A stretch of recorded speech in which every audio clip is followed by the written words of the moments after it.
That crisp. That's good. We're back, baby. We're back. Cheers. Happy late October that we missed on the podcast that Yes. we're celebrating I now. was like, it's December.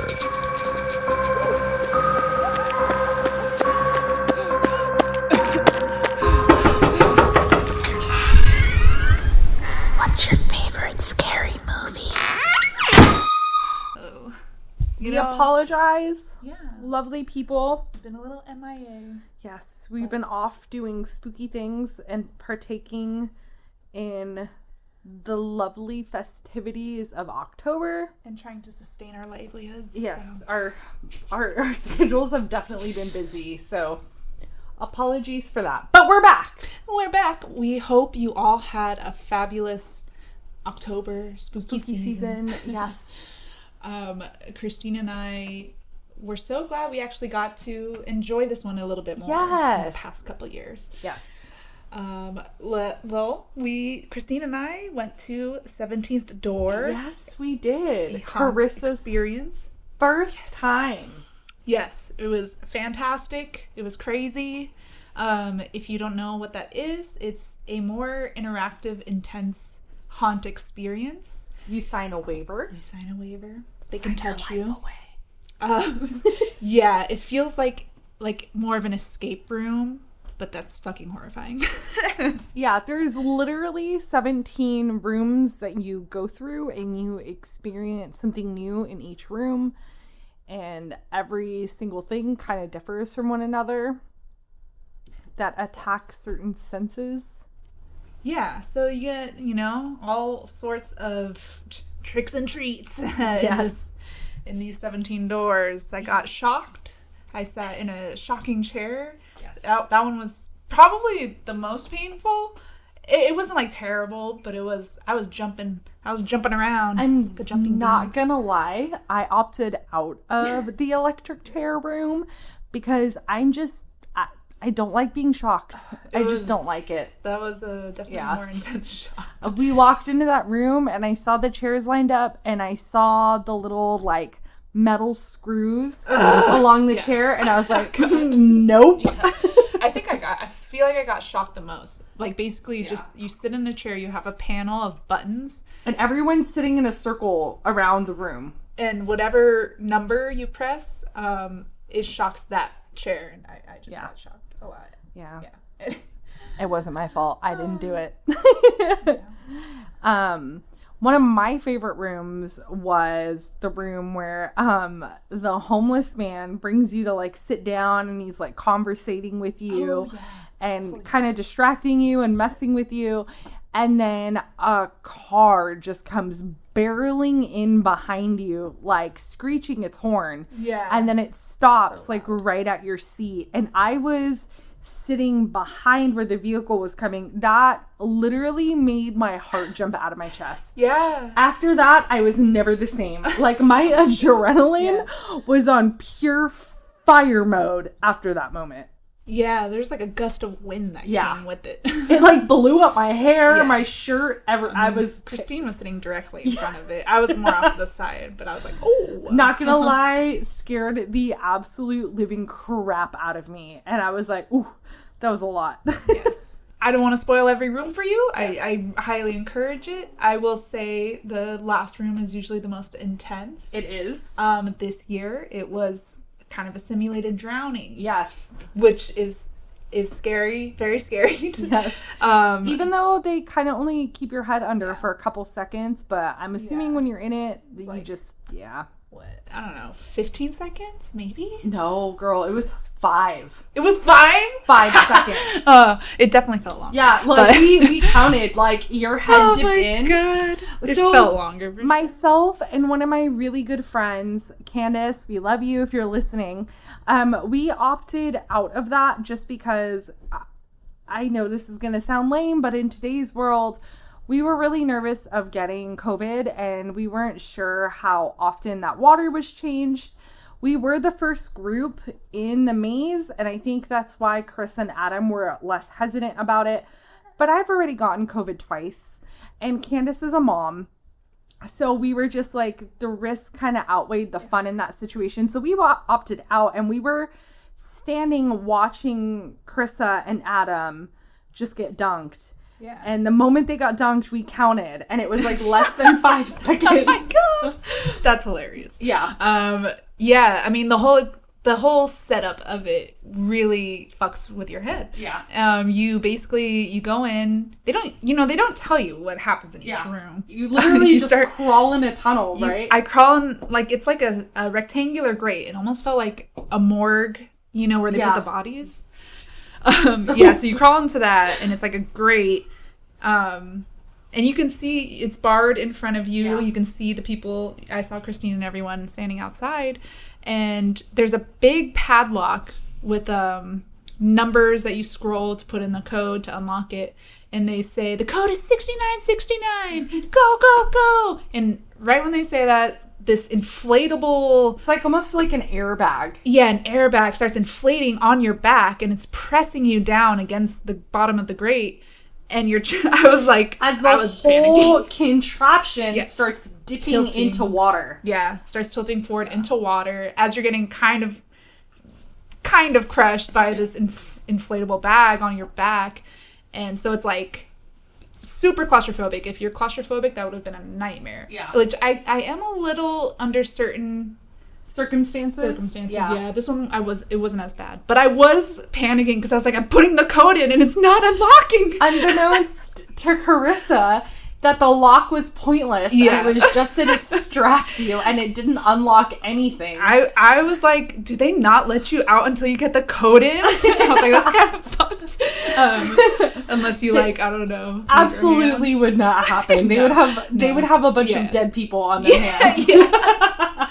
But then you start lifting up, and I made sure to take a big old breath. Yeah, everybody is shouting at you while you're in the cage, and as it's inflating and dipping, everyone's like, hold your breath. Yeah. And then once I got out, I was like, that was awesome. Yeah. I will say this much. They change the end door, which was the simulated drowning, every couple of years. So I've seen it shift twice now.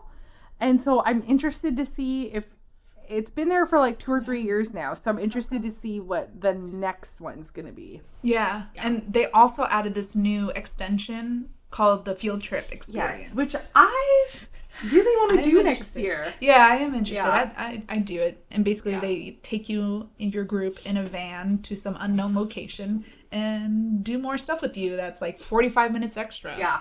If any of our listeners, if you guys have done the field trip, please tell us. Hit up our social medias. Please. Let us know if it's worth it, if you liked it, what it entails. Maybe not so spoilery, but just like little bits and pieces, maybe what your favorite or what your worst was. Yeah. Excuse me.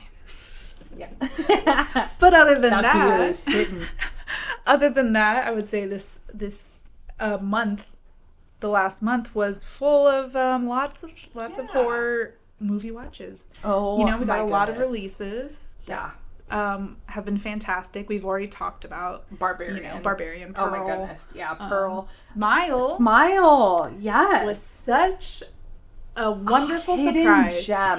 Yes. So, I like, we've all seen the trailers, and it just, I'm gonna be real, it looked like kind of like your run-of-the-mill blockbuster kind of just pump it out to get money kind of horror film. And not that that's bad. I mean, it has its place in, the whole scope of the horror world, but it's generally not what I would go for. Yeah, would be excited. Yes. And then I'm gonna admit it. We saw we both did, saw one of our faves, Kyle Gallner was in it. Gallner. Yes.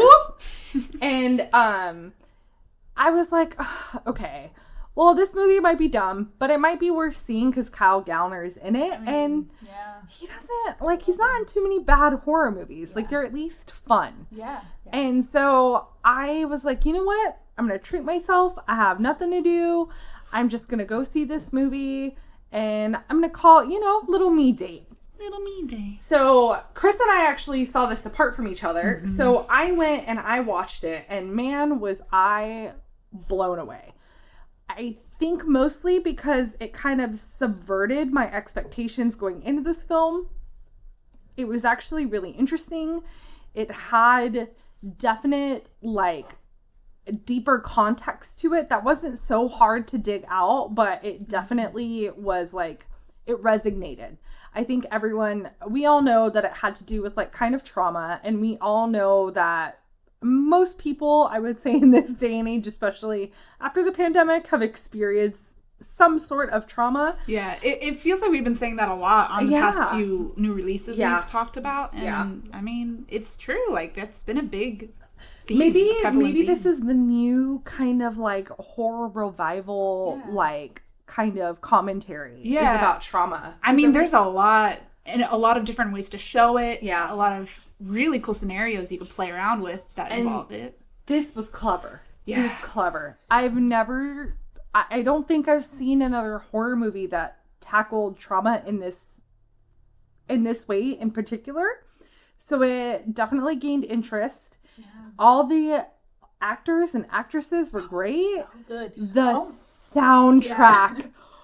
Oh, okay. Just mind-blowing. Yeah, like, not prepared for something like that caliber. It did not. Like, when the soundtrack first kind of kicks in, it's not what you're expecting the scoring to be in a film like this. Not at all. And I think it added to the atmospheric, like, eeriness of this film and just elevated the horror in it. It was so interesting. Yeah. And it felt like it was changing a lot, but not in a way that was like, oh, this is like doesn't go together at all, or this is. But it was jarring enough to like work. Yeah, super effective, and the way they would take little sound bites, like from something a character said or like a sound they made, and they would kind of infuse that, just blend it into the soundtrack and kind of make it reoccur throughout. So good. So cool. I remember telling Carissa when I was telling her to go see this because it was actually really good. I remember telling Carissa that the soundtrack was really reminiscent of Sinister. It had that same kind of just eerie, disjointed kind of sound that still was like super fluid and highlighted the like anxiety of the movie. Yeah. And it just... It worked. Yeah. And I thoroughly enjoyed that portion of just the movie. So the actress who played Rose in the movie, the main girl, Sosie Bacon. Oh, okay. 6 degrees now. Is she actually Kevin Bacon's daughter? I don't know. She does look like she could. I think it is Kevin Bacon's daughter. Daughter? Yeah.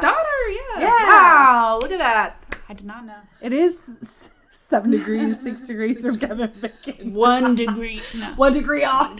1 degree. Yeah, she was fantastic. She really was.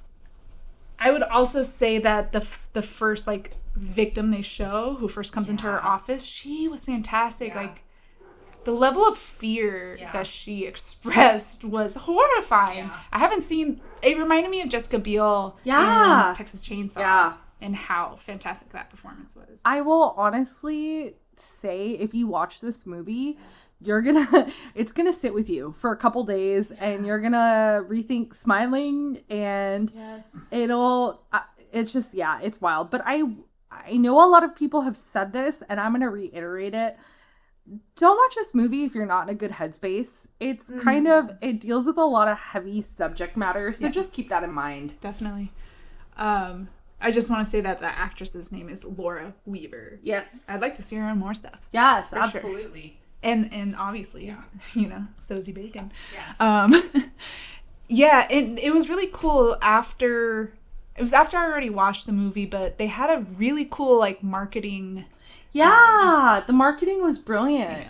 Yeah, a little marketing gig where it was at some baseball games, some big major games, and they would have actors in the crowd when the Jumbotron camera would be around, focusing on the crowd, there would be one person and they have a smile shirt. It says, it's a bright yellow shirt that says smile on it, but they usually have like a jacket over it or something like that. They just look like a regular person. But then they're just staring dead at the camera with that creepy smile from like in the movie. I think they did it on Good Morning America too. Yes, that too in the background. Yeah.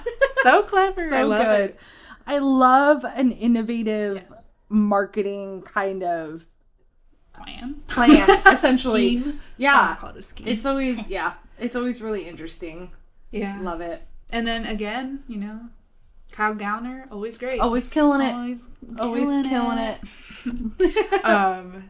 Yeah, I guess, we've seen a few more things, but I guess we'll get into the episode. Yeah, absolutely. So on today's episode, we are going to cover our Scream Kings and Queens. Scream Kings and Queens. Yes. I think we'll start off with Scream Queens. Since, yes. It kind of originated with our leading ladies.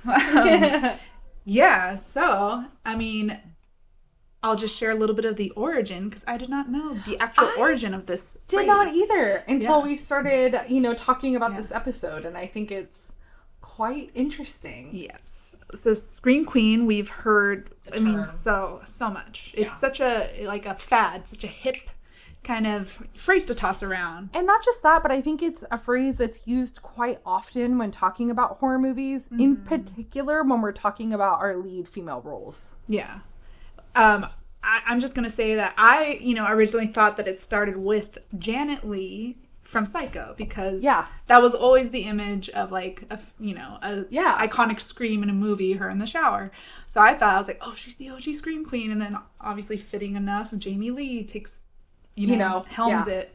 And Jamie Lee Curtis, I've heard it most associated with. Yeah, I feel like whenever you hear the term Scream Queen, especially in like our generation, like you just immediately Jamie Lee. Yeah.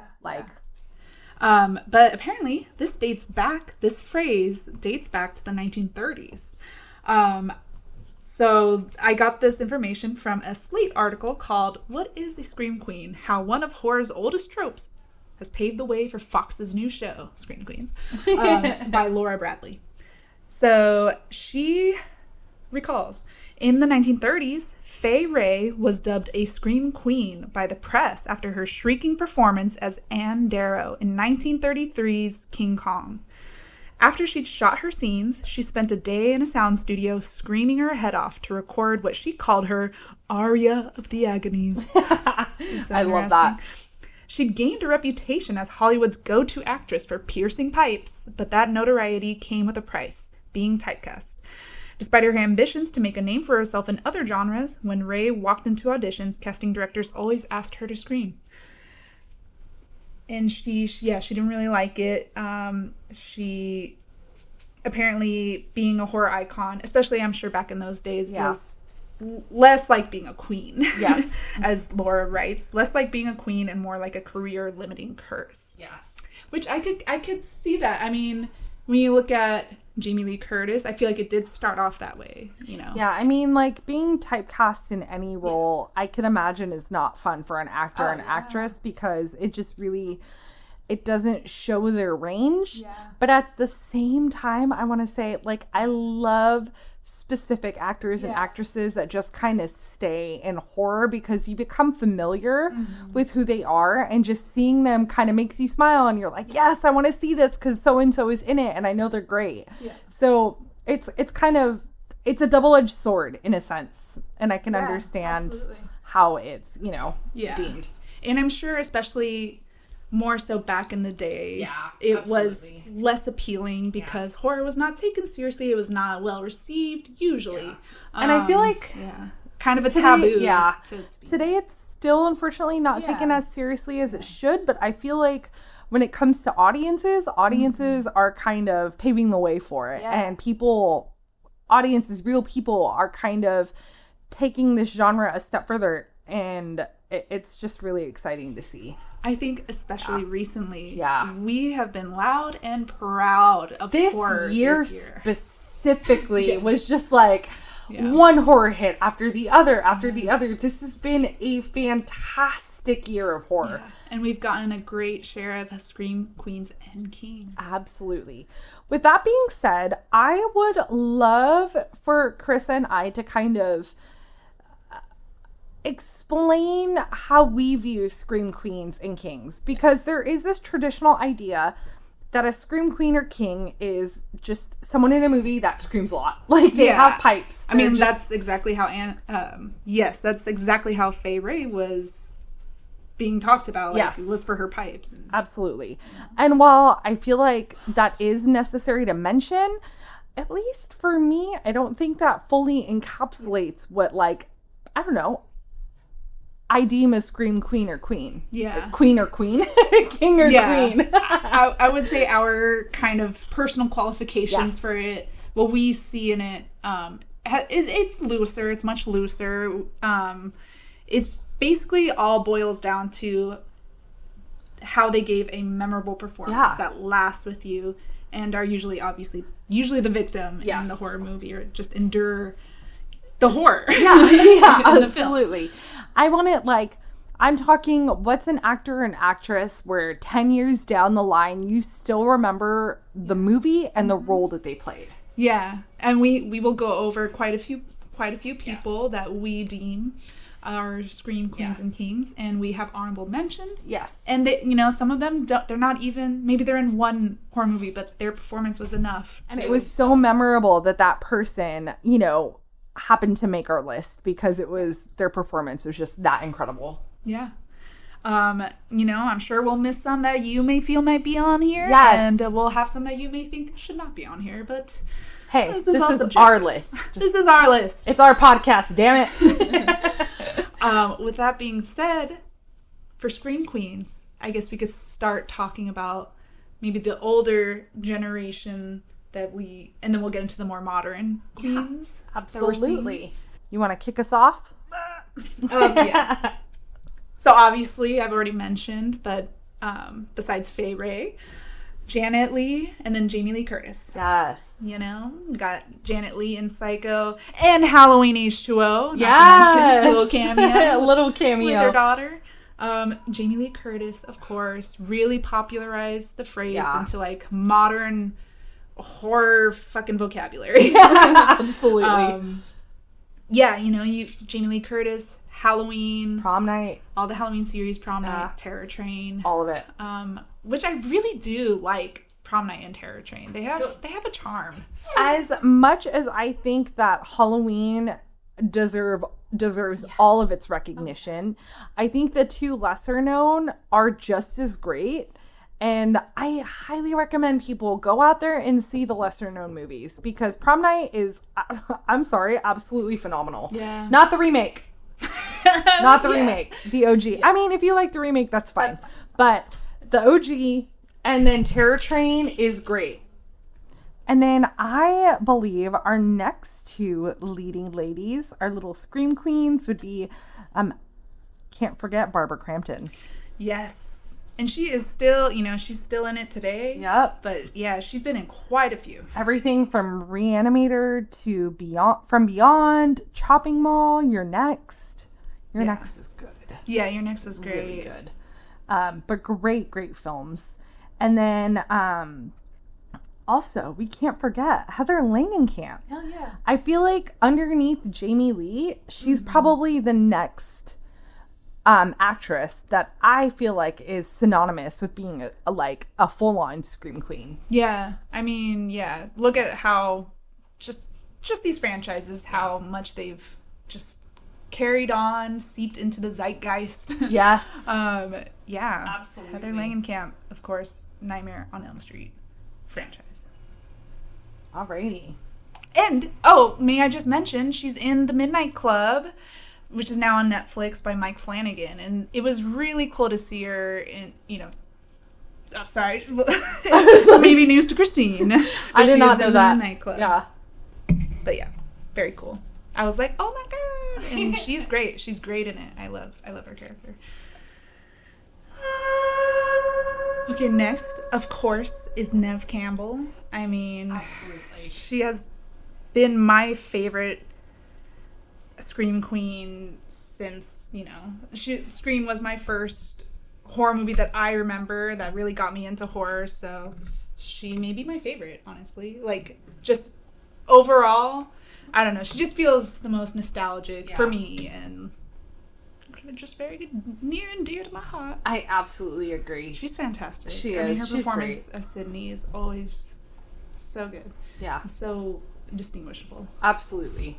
I'd like to mention Lily Taylor, I would say is a great Scream queen. Honestly, her performance in The Conjuring was so good. Just as this tortured mother who was completely freaking feasted upon by a demon. Just her possession scenes were so good. Yeah. And that shriek she lets out when she's like, she can't leave the house and it drags her in, and she's haunting. Yeah. So good. And she is also in The Haunting, the 1999. No pun intended. Version. Yeah. And I guess she was in Leatherface, which I have not seen that one. I did not know that either. Yeah. Yeah. I mean, I've seen Leatherface, but it's been a while. She's a fantastic actress overall. She's been in, in the movies outside of horror, really good. For a while now, and she's done amazing films, so. Yeah. But The Conjuring, I mean, I love that movie so much, but specifically her performance in that was chilling. Honestly, when you bring up the Possession movie, all I think of, or the Possession movie, her possession in the movie, that scene where she just has a sheet over her head. Oh. Yeah. Oh my God. And when she's chasing her, when she chases her daughter through the hole in the house, and she's holding on to her about to stab her, and then they kind of bring her out of it, and she's coming out, and she just looks so unsettling. Yeah. Even as the demon's leaving her body. Yeah. Her eyes, which great makeup and everything, but oh my gosh. And just the weeping. So convincing. Yeah, so convincing. So convincing. It just feels like she is that. Yeah. That character. Yeah. So much. I feel like it's one of those performances that pulls you out of out of your headspace that you are watching a movie, and you feel in it. Yes. Yeah. Absolutely. I guess next on our list, going on with The Conjuring, Lin Shaye. Bro, she's in so much. So many movies. She's always killing it. Just some to mention. The Insidious series, Darkness Falls, The Grudge, Critters, Ouija 1 and 2. And then we discovered this movie that had no idea even existed. And now we kind of want to watch it. And I apologize if this offends anyone. Get ready. It's called Helen Keller versus the Nightwolves. And Lin Shaye plays fucking Helen Keller. I'm trying to imagine what this movie entails. We need to watch the trailer for this immediately after recording, because I want to see this. Helen Keller versus the Nightwolves. Fuck? I can't. Lin Shaye, what are you doing? I love you, but what? Yeah, she's fantastic. I think, she's usually a medium, but, she faces off with some big old fucking demons. She does. She gets in the ring, fucks them up a little bit, gets fucked up a little bit. It gets fucked up a lot of it. Yeah. But let me reiterate, our Scream Queens don't have to live. No, they don't. The movie. They can die. They can It's die. all good. They're still a queen. Still a queen. And I think with that route, I'm gonna go with Vera Farmiga. Yes. Dude, the James Wan universe has delivered some fabulous performances, characters, just a world in general. Yeah. And I think, just the Conjuring series, she was so, convincing. When she looked distraught, when she was, in action, I mean, this woman is amazing. And not to mention, she's in Bates Motel as well. Yes. And she's great at playing, the mother of Norman Bates. Yeah. She's great. And man, I need to rewatch that show. Genuinely, I would say above all the films she's been in, her portrayal in Bates Motel is probably my favorite. Nice. Yeah. Yeah, do check it out if you haven't. Really Absolutely. Good. I'll just mention, the orphan. Oh, not Christine's favorite. Yeah. Well, not my favorite either, anyway. I mean, just to clear it up again, I like the orphanage, not the orphan. Yeah. It's interesting. But Vera Farmiga, she has such an interesting look about her, especially in her role in the Conjuring as I think she has just such a, I don't want to say sad face, but I know what you mean. Yes. I just don't know how to word it, but she just has this, there's something in her eyes. There's something in her eyes where... Especially. Oh, God. She's so great. Yeah, she truly feels like a medium, or, has, this in-tuned spiritually in these movies. Maybe that's what it is. Maybe she's just very in-tuned emotionally when she plays these characters, that you could just read it in her eyes, and it's so convincing. Yeah. Vera Farmiga. Yes. Great actress. Beloved Scream Queen. They're gonna get a foot in the face. This one has definitely cemented her place in modern horror quite evidently. Toni Collette. Oh God, she is quite a Scream Queen for us. Absolutely. We fucking love her. Yes. And starting with The Sixth Sense, she was so fantastic in that. I mean, she's just an incredible actress in everything she does. Sixth Sense, she was the mother. And the scene when she's talking to Haley Joel Osment, to her son in the car, and he's describing seeing the grandma. Yeah. And then she starts crying and everything. That, pierces my heart.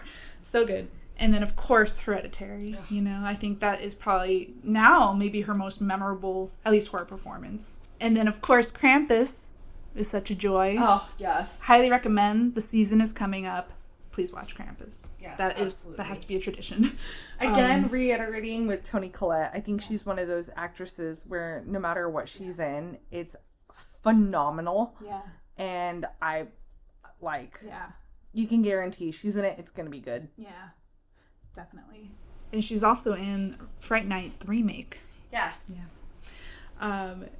There's just not much more I can say besides just how exceptional she is. And I feel like if you've seen any of these movies, I'm sure you agree. Toni Collette is, I mean, I don't even know how to describe it, man. She's just a beast at what she does. Yeah. And, I mean, in all these movies, she does face some incredible foes. Yeah. And endures some just absolutely horrific experiences. Especially in Krampus. No. Everything from real life to supernatural, man. She's covered them all. I know. But specifically in Krampus, just the horrors of family. No, I'm just kidding. Krampus is great. Please watch it. It's so fun.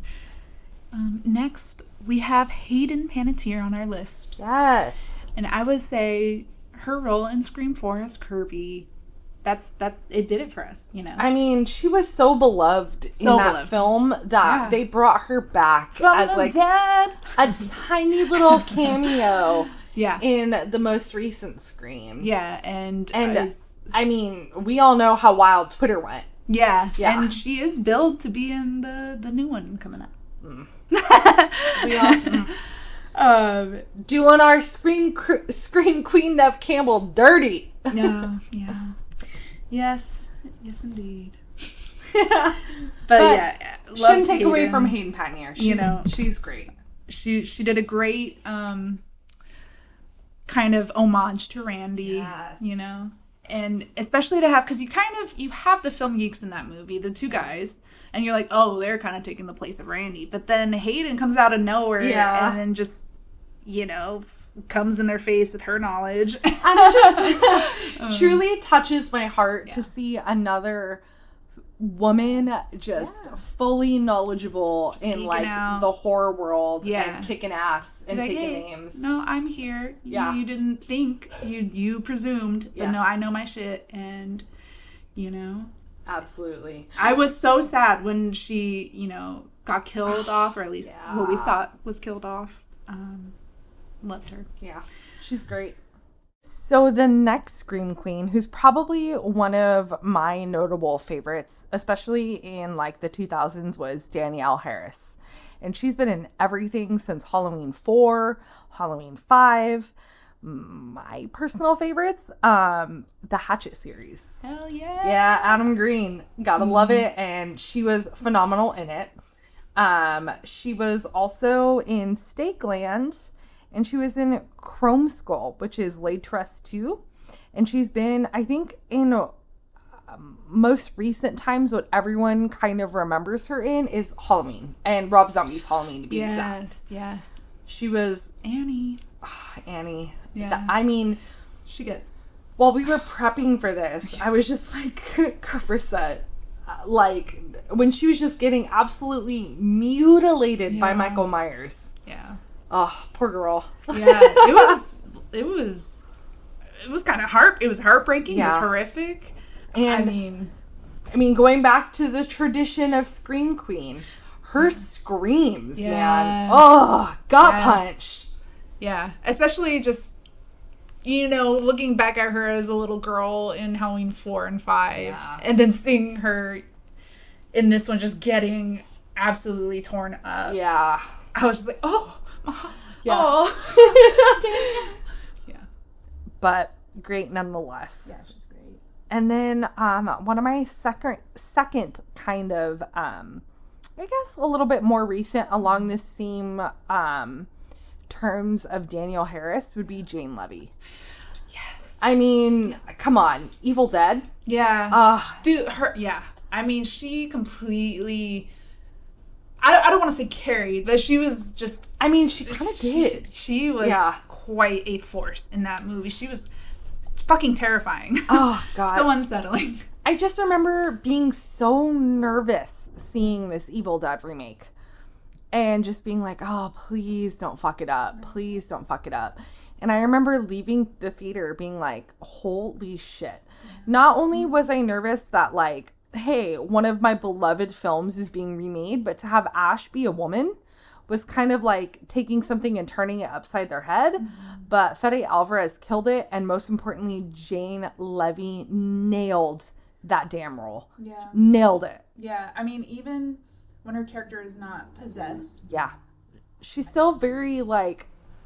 I don't know, it's so tense. Yeah. I mean, because she has a drug problem in the movie, and she's trying to quit, but it's just, you feel so anxious for her. Yeah. And you know, you're just rooting for her, and you just feel so just on the edge of your seat the whole time. And I think know something's bad's gonna happen, obviously. Yeah. But even if you hadn't seen the movie, the anxiety that she builds in her character makes you go, oh no, something bad is gonna happen to this poor girl. Yeah. And and then, you know, just, I mean, as a possessed demon, the tongue, slicing the tongue. No, it's the where she's hidden under, like, the latch for the basement, and she's just hiding there, and she's like, cut it. Oh, yeah. Oh! Cut it, yeah.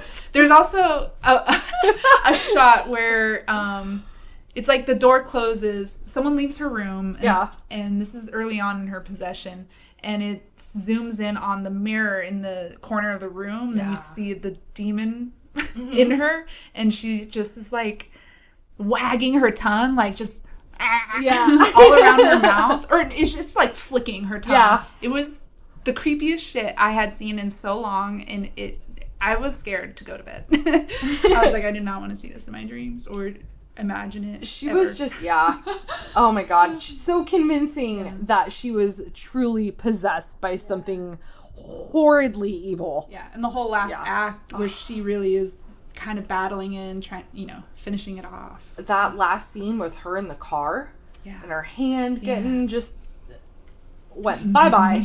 And then the chains, so good. That wide shot of her. Just the blood rain. Epic. So good.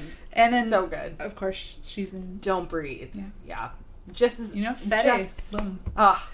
Great pairing. I love that. Yeah, I love that he's casting her in his films. Yeah. I hope we see that duo again. Yeah, definitely. Okay, this one I do really enjoy. Kate Siegel. Yes. So she's been a newer recurring figure in horror thanks to Mike Flanagan.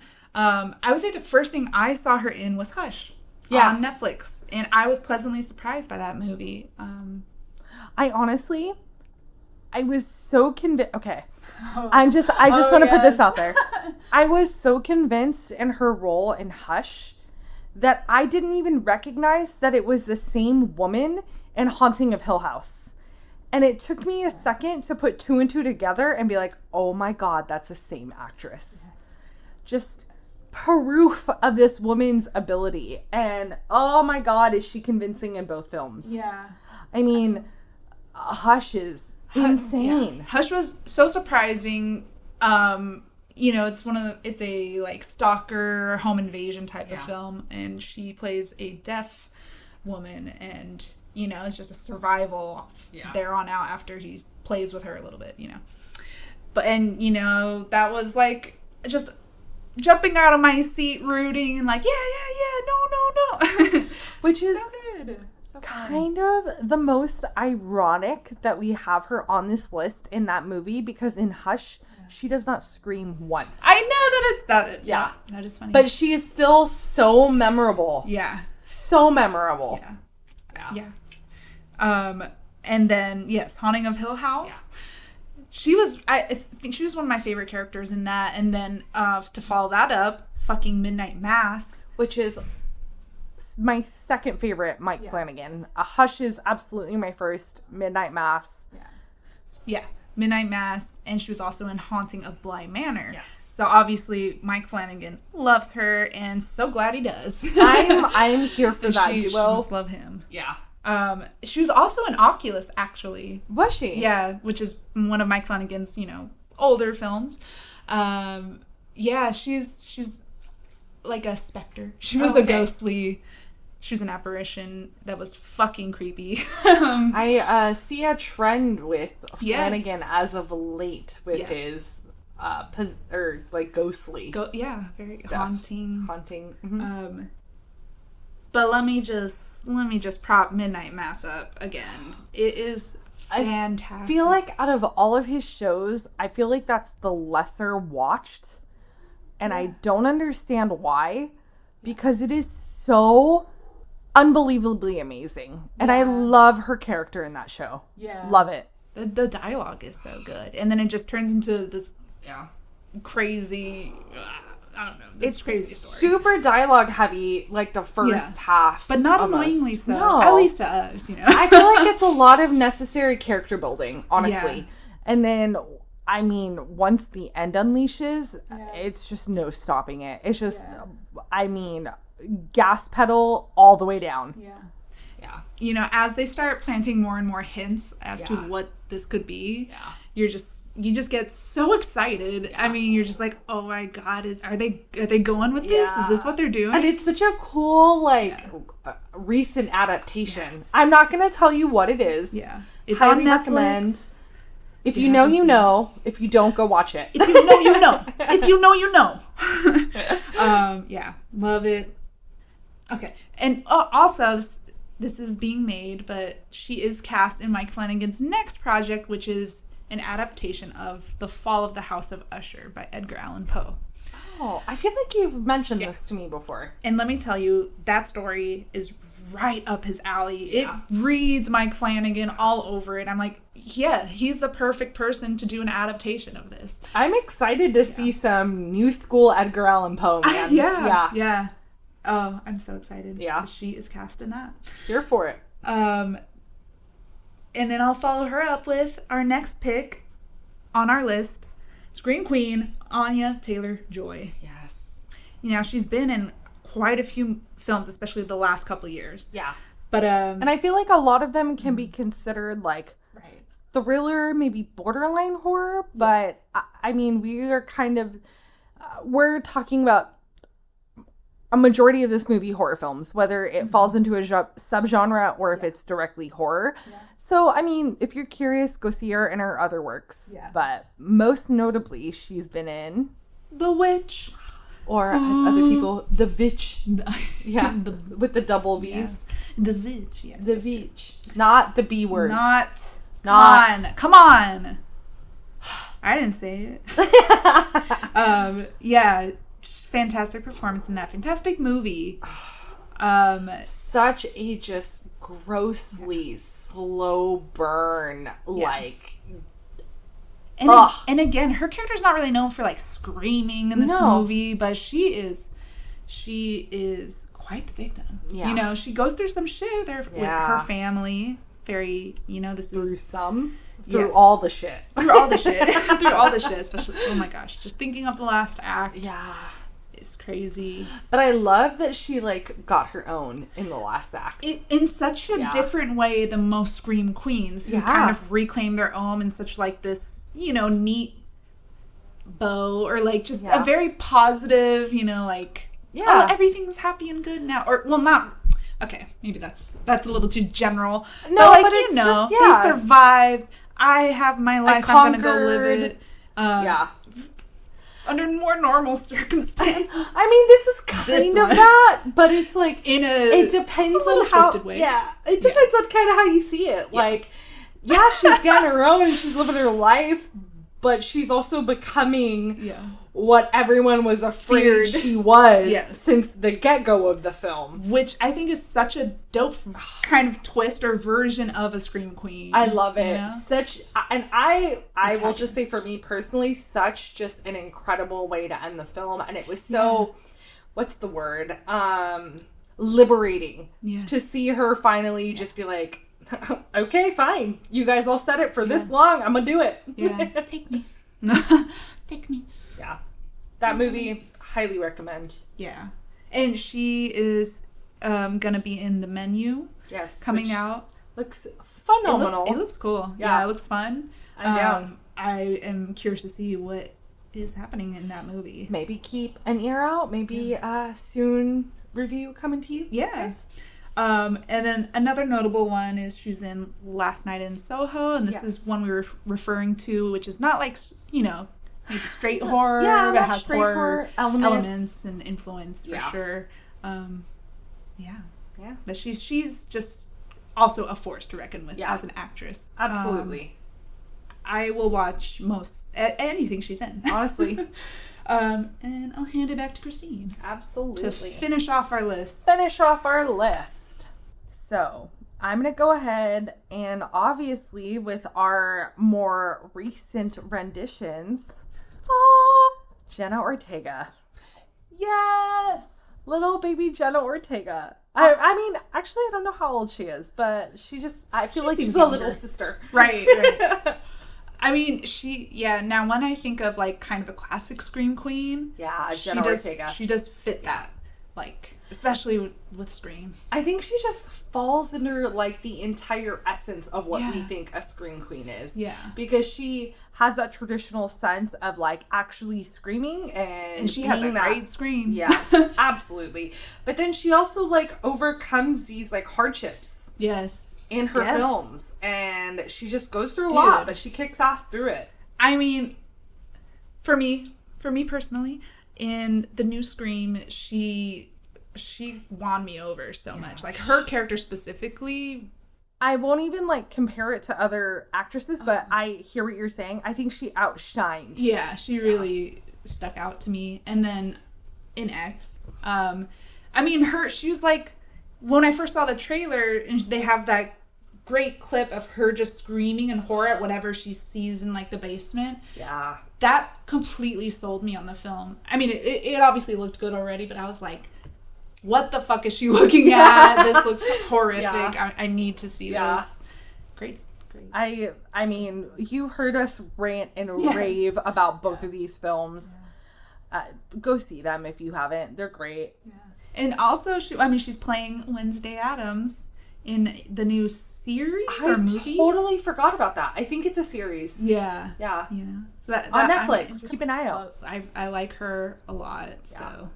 I think she's one of those newer actresses where if she's in anything, I'm gonna see it. Yeah, and she is gonna be in the next Scream. Except for that. She is gonna be in the next Scream. I hope they don't kill her off, but I'm sure they will. I'm sure they will. Yeah. Yeah, they're bringing some back, killing some off. Bringing some back and killing some off. Sing it, girl, sing it. At what expense? I'm just kidding. Right. Anyway. And then, absolutely adore this woman, Florence Pugh.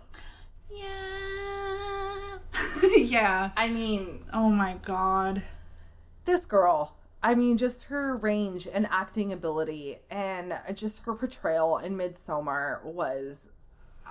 All I gotta say is last frame. Yes. Last frame. She holds so much emotion in her face. And it's not even like super grandiose in expression. No. It's little, it's small, it's nuanced. Yeah. It's so subtle, but so much. It reads so much. She's an actress that I'm just so on board with, and I'm here for her. It felt like she came out of nowhere, too. Yeah. She was in things before Midsommar, but Midsommar really just kicked it off for us. Yeah. Yeah.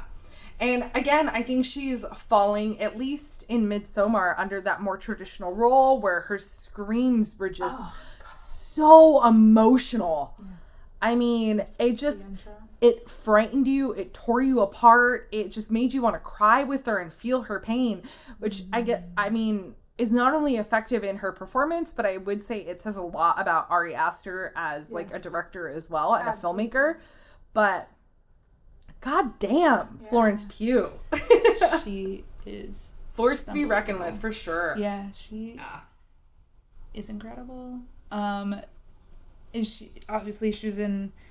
I don't think she's been in another straight up horror. Don't Worry, Darling is more thriller. Which we both haven't seen yet. So I feel like we're basing that assessment off of what we've seen in the trailer and what it's being marketed as. Yeah. So. And unfortunately, I feel like a lot of, drama around the making of is kind of taking away from, her performance in that film, just kind of in general. Yeah. Unfortunately. But I am standing by whatever she's in. I am so excited to see where she goes. Honestly, whether it's horror or not, Florence Pugh, I'm down with her, dude. Yeah. Absolutely. And this leaves our last and final Scream Queen. Carissa, you want to do the honors? The one and only Mia Goth. Baby. Oh, Mia Goth.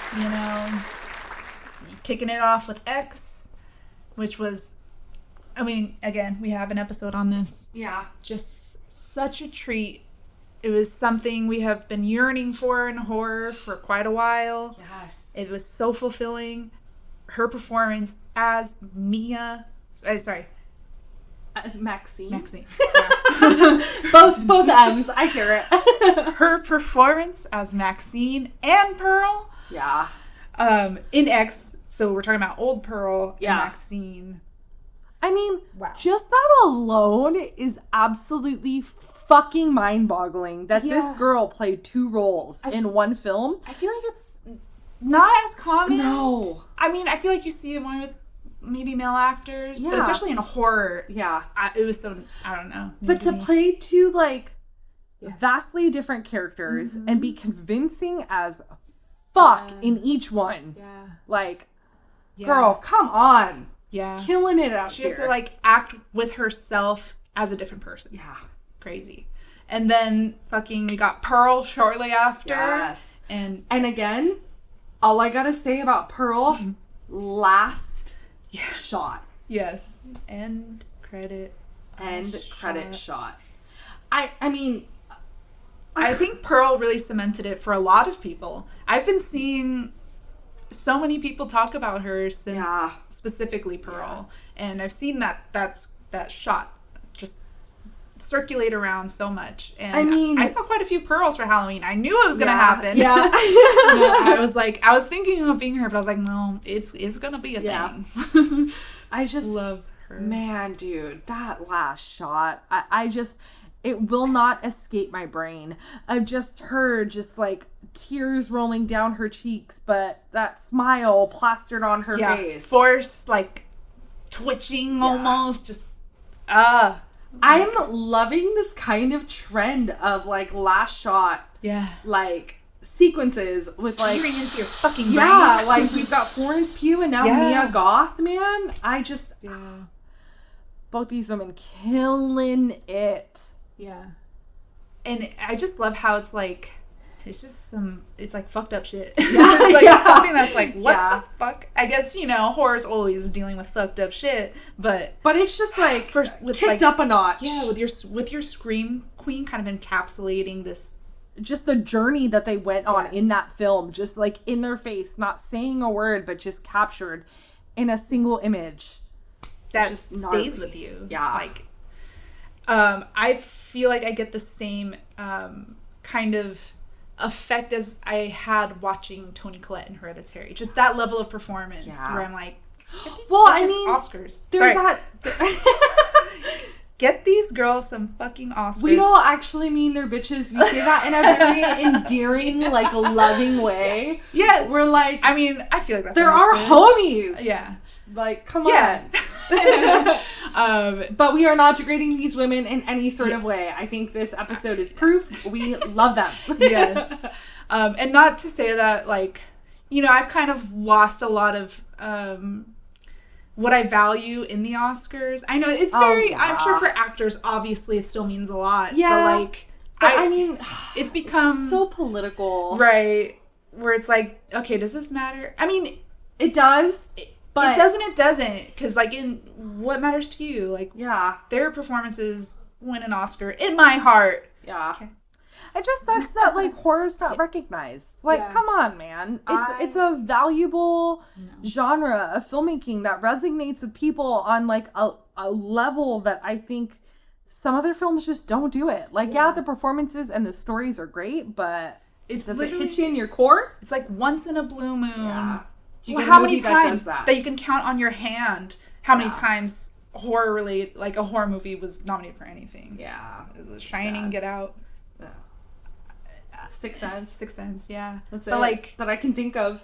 And I don't even, usually the performances I don't think have been included much. No. Jack Nicholson I think was. Anyway, besides the point. We're getting in a ranty mode. As you can tell, we're very bitter at the Oscars snubbing our beloved genre. Yeah. But, Mia Goth killing it again. So excited for Maxine. Yes. But also excited to see what else she does. I will guarantee we will do an episode on Maxine. So hang on to your shorts, guys. Yes. Well, with that being said. Honorable mentions. Well, there is honorable mentions, but before we get to that, do you want to kind of crown, like... Oh, yeah. So, we want to crown our current, like, pivotal Scream Queen. Okay. Dun dun dun dun dun dun dun dun. So we're gonna top our crowning top 3 Scream Queens, just for funsies. I mean, no necessarily real merit to anybody else, but this is who we just fucking subjective. Okay? Yeah. This is our podcast. This is our thoughts. This is our opinions. This is our hearts. Krista put it perfectly. Okay, so coming in at number 3. Their ears are bleeding. I know. I'm sorry, guys. Number 3. Yes. Florence Pugh. Little Florence Pugh. Yes. Miss Flo. I mean, oh God. You do not call her that. I know. That's weird. Had to. Florence. Had to. Yes. I mean, all the reasons stated all the before. reasons what we said just some minutes ago. Yeah. And then she so deserves it. Yeah. Yeah. Top 3, Miss Florence Pugh. Second place, Miss Toni Collette. Yeah. Yes. I'm sorry. Hereditary is still my top 3 favorite movies of the last decade. Yeah. Her monologue. Her mom monologue. Oh my I mean, her goodness. performance throughout, but goddamn. I'm a Toni Collette fan, man. Yeah. Love her. And that brings us to number one. Let's say this together. Are you ready? Yeah. Alrighty. Our current crowning Scream Queen. Scream Queen. Mia Goth. We're so lame. It's Mia Goth. It's Mia Goth, guys. Yeah. I mean, Okay. come on, dude. She's been in 2 absolutely fucking excellent movies in the last year. Look at the fucking receipts, man. Yeah. Check the receipts. Just watch her movies. Yeah. And I'd be and if you don't agree, you know what? Fuck you. Because Mia Goth is great. Yeah. She is. Close this podcast now. Yeah. Just kidding. Please listen. We're done. No, but on a real note, we love her.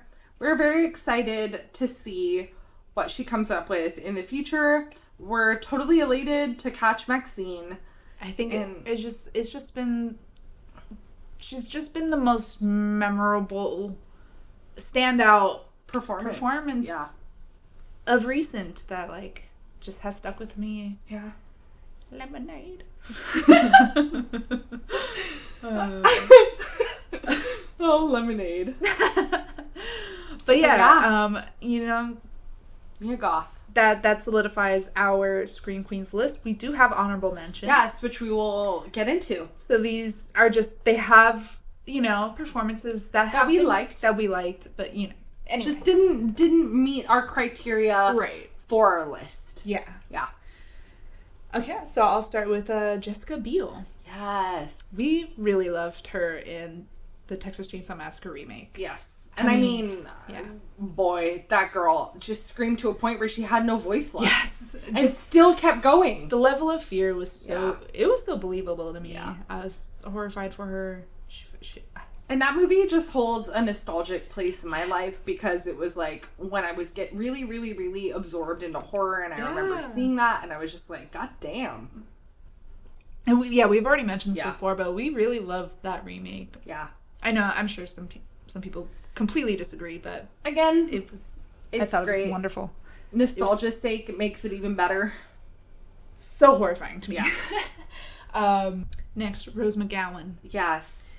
Everyone, Scream has just such memorable characters in general, but, we love Tatum. And Tatum was great. I mean, I just loved how, much of a hard time she gave Dewey. Yeah. And how... And Ghostface. And Ghostface. Literally just, beer bottles to the balls. Yeah.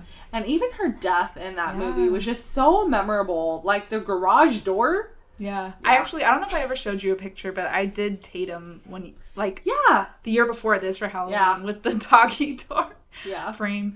Yeah. And then I would like to call out Brittany Snow, since we were talking about, X. Yes. I was so excited to see her again because, she has been in a few horrors, but I just think of her as that early 2000s. Yeah. I don't know. And I know have a place in my heart. I talk shit about the Prom Night remake. I still stand by the original's the best. But if you want to check out an earlier work, Brittany she's good at it. Yeah, she is. She's Fuck good. that movie, but she's great. No, I'm kidding. Yeah. And then she was in Would You Rather, which was honestly, in terms of just get what you get kind of straight up horror film, I enjoyed it. Yeah. I really liked it, and she was great in it. It was enjoyable. Yeah. She was great. And then my second pick would be Naomi Watts. Hell yeah. Yeah. Dude, the ring was great. Yeah. Ringu's great. Yeah. The Ring is great. The Ring is phenomenal. And that shit stuck with me. Yeah, I feel like if you grew up at all in the early 2000s, that movie, stuck. Yeah. Unless there's any babies listening to this. Yeah, then get off then our you don't know show and please don't listen to us because please. we're potty mouths. Oh. Mom. We talk about really serious shit. Please leave. Please. Listen when you're older. Yeah. Thank you. Yeah. But not only was she in The Ring, which was incredibly memorable, but the remake of The Ring, But she was also in the remake of Funny Games. Yeah. And that movie, yeah. we want to talk about fucked up movies, man. Have you seen Funny Games? I have. It's been a long time, so I've kind of lost some memory of it, but I do remember fucked up this. Yeah, that movie was intense. Yeah. I know, I need to rewatch it, but I'm kind of scared too. I mean, it's not one of those movies that I would call a conventional horror. Yeah. It definitely like rides on the element of just like real life horror. Like, and I've said this before, I'm not a fan of home invasion films, but I think my like two that make it on my list are Funny Games and Hush. Yeah. Yeah. Yeah. Everything else can go suck it. No, I'm kidding.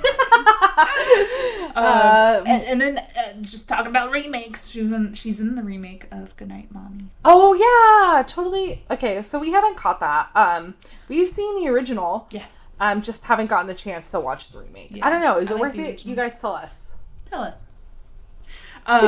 Yes. A next honorable mention, Barbara Hershey. Yes. So she was in The Entity, which is quite a film. It's pretty intense, especially for that time. I would say, like, it can be pretty hard to watch. It deals with sexual assault, and paranormal, in one and the same. I'm not gonna lie, it's been so long since I've seen that movie. I don't remember too much of it.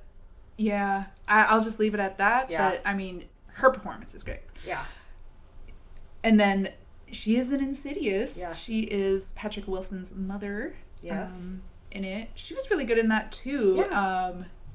I love Insidious 1 and 2. Okay, yeah, I'll bring up Jennifer Carpenter. Yes. So she is in Exorcism of Emily Rose, which has been a long time since I've seen. But not gonna lie, I care. Like, I feel like I've watched it, but I'm not. Probably. I don't remember it. But I do remember her performance was intense.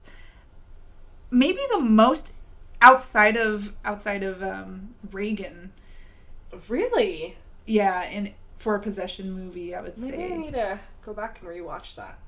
Yeah, outside of Linda Blair. Yeah. I would say probably the second most intense, like, acting portrayal of a possession. And she was also in Quarantine, which is an American remake of Wreck, which Wreck is majority seen as much better. Okay, I'm gonna sound like I'm a Jennifer Carpenter hater, and I'm not. I actually despise her in that movie. Quarantine. No, not her in that movie. Just the fact that movie was ever made, because Wreck is so great. It did not need a remake. I mean, looking at it now, Quarantine it's not like much different, which I guess is what a remake I just think is, people are lazy and don't want to read fucking subtitles. Yeah. Please watch foreign horror movies. They're so fucking good in the language that they are filmed in and meant to be in. But I just want to say this because I don't want to sound like I hate her. Yeah. I love Dexter. Oh, yeah. And I consider that a horror show because Dexter is he's a serial killer, you know? And I absolutely love her as Deb. I think she's great. I think she's dynamic. Except in like one of the later seasons where her and Dexter's relationship gets real weird. I mean, pulling a Targaryen there. But essentially, the show overall, I love. And I love seeing her dynamic with Michael C. Hall. And she's great. She's great. Yes. Also, if you haven't seen White Chicks, she's also very memorable in White Chicks. If you want a break from horror. Hold on. I mean, horror and comedy go hand in hand, right? Yeah. Okay. All right. Next honorable mention, again, of like, I want to say the late 90s, early 2000s, is Sarah Michelle Gellar. Yes. Not who you would anticipate being in horror movies. Like, she's obviously synonymous with a bunch of other things. Daphne. Hello. Hello. But, I mean, Buffy. Yeah. There you go. Need we say more? OG right there. And then she was in Scream 2. She played one of the sorority sisters, and her death was epic. Her name is Cece. Yeah. Cece. Cece. Oh, I wish I could remember the sorority. Oh, yeah. It's like Alpha, Gamma, Beta, or something like that. Yeah. Don't mind me. And then, more notably, I would say, I Know What You Did Last Summer. Yes. She's great in that. And then, last but not least, The Grudge. Yes. Yeah, man. I need to rewatch that too. Yeah, it's been a while. The original is great as well. But I did like The Grudge. Yeah. Also fucking terrified me. Not so much, but still, for me, but still a good movie. Yeah. And then my next would be Annabelle Wallis. Fuck yes. Obviously, Annabelle. Yeah. And then Annabelle. Also, in one of our, I would say our favorite movies. Yeah. Which was just totally unexpected. Yes. Malignant. Yes. Yeah. Malignant. Oh James my Wan, god. man. What a fucking wild ride. Yes. Exactly. Did we ever do an episode on that? No, not solely. Yeah. Well, regardless, do yourself a favor, go watch Malignant. We're not going to give away too much because it's one of those movies that you should go in spoiler free. Yes. And just enjoy the wild batshit ride. Don't take it seriously. Just have fun with it and enjoy it. Yeah. Malignant is great and she's magnificent in it. Maligma. And then we're getting to our last two. Our last two honorable mentions. I'm sorry. Okay, to round it off, honorable we're mention. getting silly now. Rebecca Hall. Yeah. She's in a lot of thrillers, but for me, she made this list specifically for The Night House. I really liked it. It was a very interesting movie, and I think it was filmed beautifully and very atmospheric. Yeah, and it definitely turns into something I was like, oh shit. But I think she's always good in anything she's in. She's also in a movie called The Awakening, which is a supernatural horror, but that one was fun. I enjoyed it. Yeah, and then last, but certainly not least, Micah Monroe. Yeah. Most notably from It Follows. Yes. Which is a damn good movie as well. I think It Follows, honestly, like, started my kind of revivalist love for. Yeah. I mean, I guess what people would deem now as, like, what's the word that elevated horror? Fuck you.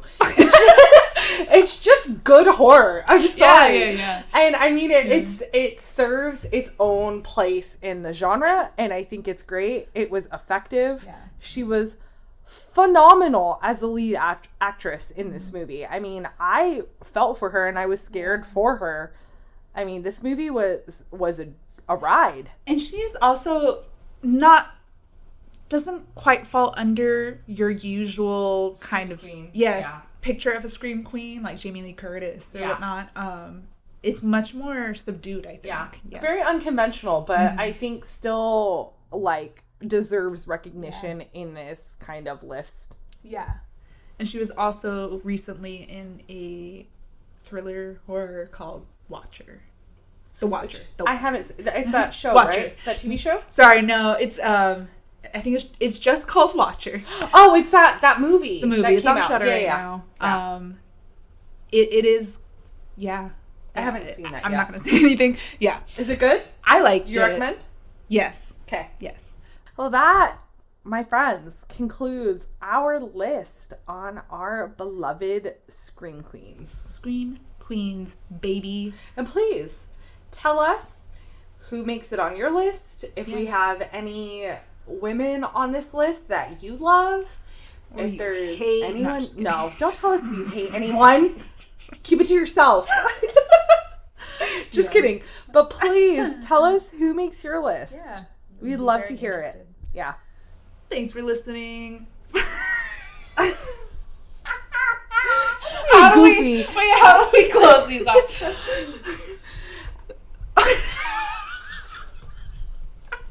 She acts like she's never done one of these podcasts. And you know what that means? Long. Right? Will be.